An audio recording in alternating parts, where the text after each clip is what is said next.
So a few nights ago, I had a chance to check out Bugonia, finally. Directed by Yorgos Lanthimos. If I got that right, please let me know politely. Starring Jesse Plemons and Emma Stone. And Alicia Silverstone in a very small part. It's the story of this guy named Teddy who lives in an echo chamber and kidnaps this woman who's in charge of this big pharmaceutical company, convinced that she's an alien in human form living amongst us on Earth. And he's determined to do whatever it takes to get this woman to help him with his mother who's in a comatose state for the last few years. Now this movie has been nominated for various Oscars, including Best Actress with Emma Stone. The area that I live in South Central Pennsylvania, doesn't exactly have advanced screenings or the appropriate times for me to check out any Oscar contenders. So I think around this time of year, whenever they announce the Oscar nods, I'm going to make this a annual series where I do my catch-up on the Oscar nominations, regardless of who wins or loses. And I think it's important for me to see different types of movies, thanks to G. Colby Porter, who's always sending me these recommendations, which I appreciate you, man. Thanks a lot for that. I mean, I love the MCU, Star Wars, and the DC stuff has been showing some promise in the last couple of years, but there's other movies besides those three brands. I love all those three in more ways than one. I think it's important to see what's out there in the cinematic landscape, or pop culture landscape especially. This is also my attempt to get back into the swing of things after the last month and a half has been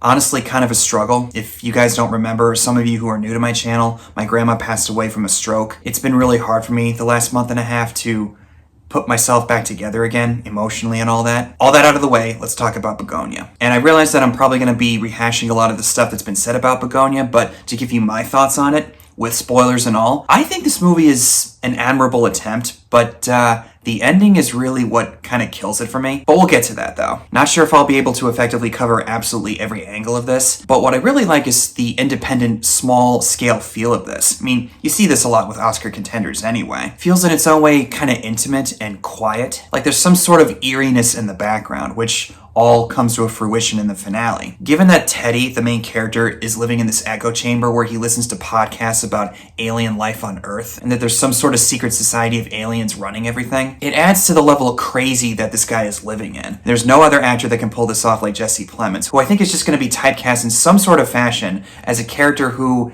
is, well, unhinged is putting it lightly, but there's quite a few moments in here, just like his small appearance in Civil War, where you don't know exactly what this guy's gonna say or do. He puts Emma Stone's character, Michelle, through the ringer quite a few times, even to the point where he gives her electroshock therapy while listening to the song Basket Case by Green Day, and I will never be able to listen to that song the same way again. But he's not alone, though. He has the assistance of his cousin, Don, who's autistic. And the actor who plays him, Aidan Delbus, this is his feature film debut, apparently, and he's actually on the spectrum, autistically, just like his character is. I think this was Yorgos Lanthimos' intention, to have someone who is neurodivergent. I did a little research on how they cast this guy, because I never saw him before this one. I gotta say, this kid really sold it. He has some sort of doubts about whether or not they're actually doing the right thing here, and Emma Stone's character, Michelle, does kind of play into the doubts that he has in his mind. What they do with him, though, is something that I did not expect to happen, because I already put in the spoiler, he ends up shooting himself. Whereas other movies like this, it would be tempting for him to help Michelle in her escape. This is the kind of subversion of expectations that I like. That phrase gets thrown around way too often, but in this case I think it's perfectly fine. It's revealed as the movie goes on that Teddy's mother was the subject of this clinical trial from the company that Michelle runs, which unfortunately didn't go the way he expected, and he has this grudge against her, and due to his living in the echo chamber that he's in, he tries to use her as leverage in order to get the company to do what he wants by helping his mother, who is actually played by Alicia Silverstone. I would imagine this is something we have seen before in other movies, but we've also seen stories like this in the real world, where a disgruntled employee goes on a vengeful rampage against the company that did them wrong, or supposedly did them wrong. And for someone like Teddy, who is not the most mentally stable, it goes to show you that if you allow yourself to live in this kind of echo chamber where they talk about all these outlandish things that aren't true, at least until they reveal it in this movie, but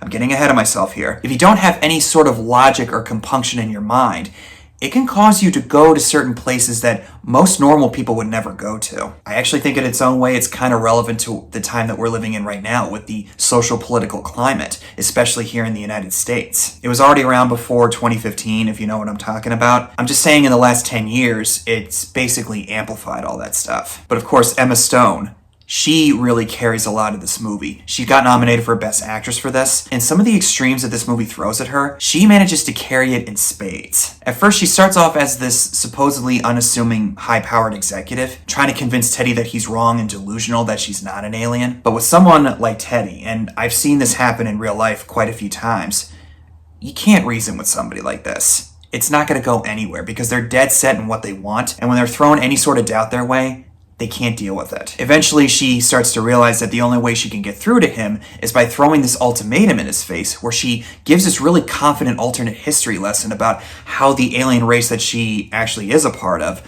has been controlling the Earth for X amount of years, and the only way for him to get what he wants is to take her to her office. All that after he accidentally kills his mother with antifreeze. But she was very clever in getting him to do that so she can find a way to break her chains, literally. There's also another plot thread involving this cop who's hanging around the area. Turns out it was Teddy's babysitter in the past. Now, I don't remember everything he said, but from what I gather, I think that there was something that he did to him when he was a child. Casey, who's this cop, I guess maybe abused him or something. I don't know. If anyone knows, you could tell me in the comments section. But it also plays into why exactly Teddy is the way he is. He has some sort of abusive, traumatic background that he's dealing with. I also have to mention, the way this movie looks, I try not to be too film bro-y, if you know what I mean.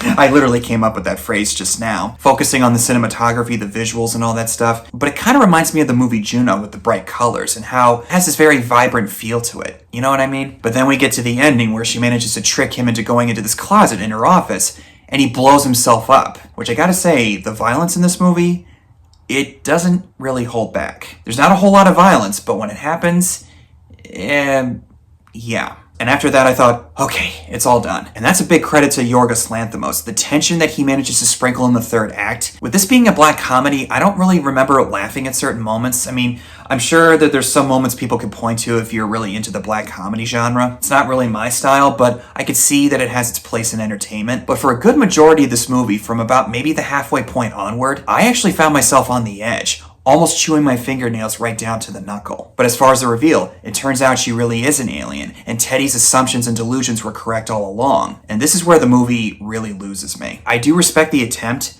but tonally it feels very out of place. Once we see the mothership, more or less, my gut reaction was, this feels like a totally different movie.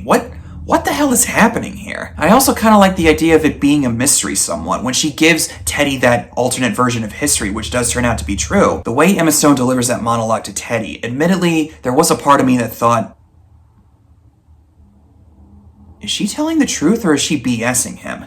And the movie ends with her popping this bubble, wiping out all of human life on Earth while the remaining animals are still alive. Come to think of it, I do believe I understand what the intention was at this ending. Teddy has this thing about bees and how they easily get wiped out and forgotten about, how everybody looks down upon them. Now that the human race has been wiped out, all the animals, including the bees, can now thrive without human interference. The Bugonia flowers are now able to flourish and give the bees what they want with their pollen, since Teddy felt like he was just yet another bee that was being swatted away by the company he worked for. Again, I think I understand the intention. It's just the way this movie goes about this reveal that kind of loses me. It's not horribly done. I just think that, for me, it would have benefited if there was some sort of mystery lurking in the background, or some sort of uncertainty on whether or not Emma Stone's character was actually an alien. It's an admirable attempt that has some interesting subject matter to explore, but it's not really for me. But if you're into more movies like this, like black comedy or something that's not so mainstream, this is more than likely going to be the movie for you. That's all I have for you guys at Bugonia. Thank you so much for watching. Just let me know down below what your thoughts are on this movie. If you'd like to see more from me, just hit the like and subscribe buttons. And as always, I'll see you guys in the next one.